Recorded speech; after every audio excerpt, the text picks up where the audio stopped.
اعوذ باللہ من الشیطان الرجیم بسم اللہ الرحمن الرحیم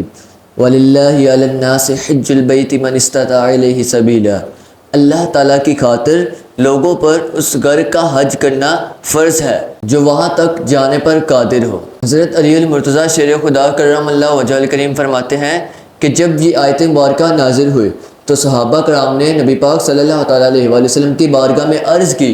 یا رسول اللہ صلی اللہ تعالیٰ علیہ وآلہ وسلم کہ آپ نے ہم پر حج فرض کیا ہے کہ کیا یہ حج ہر سال ہم پر فرض ہے کہ ہم ہر سال حج کے لیے جائیں؟ تو آپ صلی اللہ تعالیٰ علیہ وآلہ وسلم خاموش رہے۔ صحابہ کرام نے اپنا سوال پھر سے دہرایا، کہا یا رسول اللہ صلی اللہ تعالیٰ علیہ وآلہ وسلم کیا حج ہم پر ہر سال فرض ہے؟ تو نبی پاک صلی اللہ تعالیٰ علیہ وآلہ وسلم نے فرمایا نہیں، لیکن اگر میں ہاں کہہ دیتا تو واقعی ہر سال حج فرض ہو جاتا۔ حج ایک ایسا فریضہ ہے جس کی ادائیگی کے سبب انسان گناہوں سے پاک صاف ہو جاتا ہے، غربت اور محتاجی دور ہو جاتی ہے، بخشش کے دروازے کھل جاتے ہیں، اس کے لیے مغفرت ہوتی ہے، اور تو اور شفاعت کے پروانے عطا ہوتے ہیں۔ نبی پاک صلی اللہ تعالیٰ علیہ وآلہ وسلم نے ارشاد فرمایا کہ جو شخص بار بار حج اور عمرہ کرتا ہے، ایک بار جاتا ہے دوبارہ پھر جاتا ہے، تو اس کے لیے مغفرت ہے کہ بار بار حج و عمرہ کیا کرو کہ یہ محتاجی اور گناہوں کو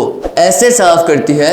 جیسا کہ بٹی لوہے، سونے اور چاندی کے میل کو دور کر دیتی ہے۔ اور حج وہ عظیم فریضہ ہے کہ جس کی ادائیگی کے سبب اگر انسان اس کی ادا کرتے ہوئے، حج کو اپنا فریضہ ادا کرتے ہوئے اگر اس کو اسی دوران موت آ جاتی ہے تو اس کے بارے میں نبی پاک صلی اللہ تعالیٰ علیہ وآلہ وسلم نے ارشاد فرمایا کہ وہ شخص کہ جو حج کے دوران مر گیا، ابھی اس کا حج مکمل نہ ہوا تھا، اس کی موت واقع ہوگی تو قیامت تک اس کے لیے نیکیاں لکھی جاتی ہیں، یعنی اس کے اجر و ثواب کا سلسلہ قیامت تک جاری رہتا ہے۔ حضرت سیدنا ابو ہریرہ رضی اللہ تعالیٰ عنہ سے روایت ہے کہ وہ فرماتے ہیں کہ نبی پاک صلی اللہ تعالیٰ علیہ وآلہ وسلم نے ارشاد فرمایا کہ اگر کوئی شخص حج کے دوران مر جاتا ہے، اگر کسی شخص کا حج کے دوران انتقال ہو جاتا ہے تو تا قیامت تک اس کے لیے اجر و ثواب لکھا جاتا ہے، جو اس نے نیک اعمال کرنے تھے، حج کی وجہ سے جو اس سے ثواب ملنا تھا وہ ثواب اس کو قیامت تک کے لیے ملتا رہتا ہے۔ ایک اور مقام پر تاجدار ختم نبوت صلی اللہ تعالیٰ علیہ وآلہ وسلم نے ارشاد فرمایا کہ حاجی کی مغفرت ہو جاتی ہے، اور حاجی جس کے لیے استغفار کرے، جس کے بخشش کی دعا کرے، اس شخص کی بھی مغفرت کر دی جاتی ہے۔ لہٰذا ہر مسلمان کو چاہیے کہ اس کی ادائیگی کے لیے بے قرار رہے، ہمہ وقت اس میں مشغول رہے کہ کسی نہ کسی طرح حج کی سعادت حاصل ہو جائے، اور بارگاہ الہی سے زیادہ امید لگا کر رکھے۔